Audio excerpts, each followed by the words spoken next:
أضخم نهر صناعي بالعالم. مصر تبهر العالم من جديد وتشق نيلا جديدا بالصحراء الغربية المصرية، وتمضي قدما في تنفيذ مشروعات قومية عملاقة خاصة في مجال الزراعة واستصلاح الأراضي.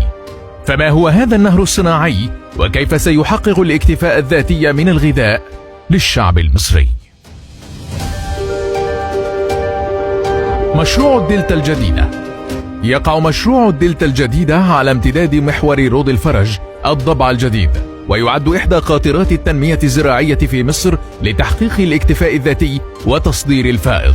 تعكف الحكومة المصرية على المضي قدما في تنفيذ المشروع بمساحة تصل إلى 2.2 مليون فدان، والذي يستهدف بالأساس زيادة رقعة الأراضي الزراعية بالبلاد وتأمين غذاء المصريين من السلع الأساسية، في الوقت الذي تؤسس ضمنه أكبر نهر اصطناعي لإمداده بالمياه. يشتمل المشروع القومي لتنفيذ الدلتا الجديدة في مصر على مشروعين، الأول أطلق عليه مستقبل مصر، والآخر جنوب محور الضبعة للتوسع في زراعة المحاصيل الاستراتيجية. أضخم نهر صناعي في العالم.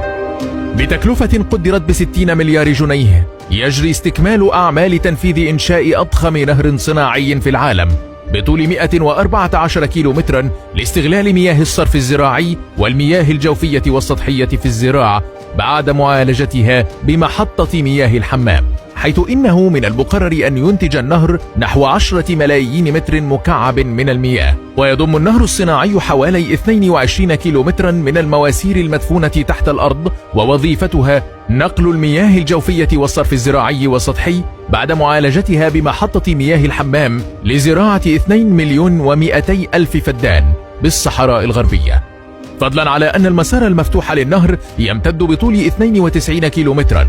وقد انتهت الدولة بالفعل من 35% من الأعمال الإنشائية لمواسير نقل المياه، و65% من أعمال المنطقة المكشوفة. كما يوجد على المسار 12 محطة مياه لرفعها، ومحطة معالجة كبيرة في منطقة الحمام، ليصبح إجمالي المياه المتدفقة بقدرة 7.5 مليون متر مكعب يوميا، مما يجعلها أكبر محطات معالجة مياه الصرف الزراعي على مستوى العالم. تصل التكلفة الإجمالية لأعمال نقل المياه لمشروع الدلتا الجديدة إلى 60 مليار جنيه، بما يشمل محطات الرفع والمعالجة وإنشاء الخطوط.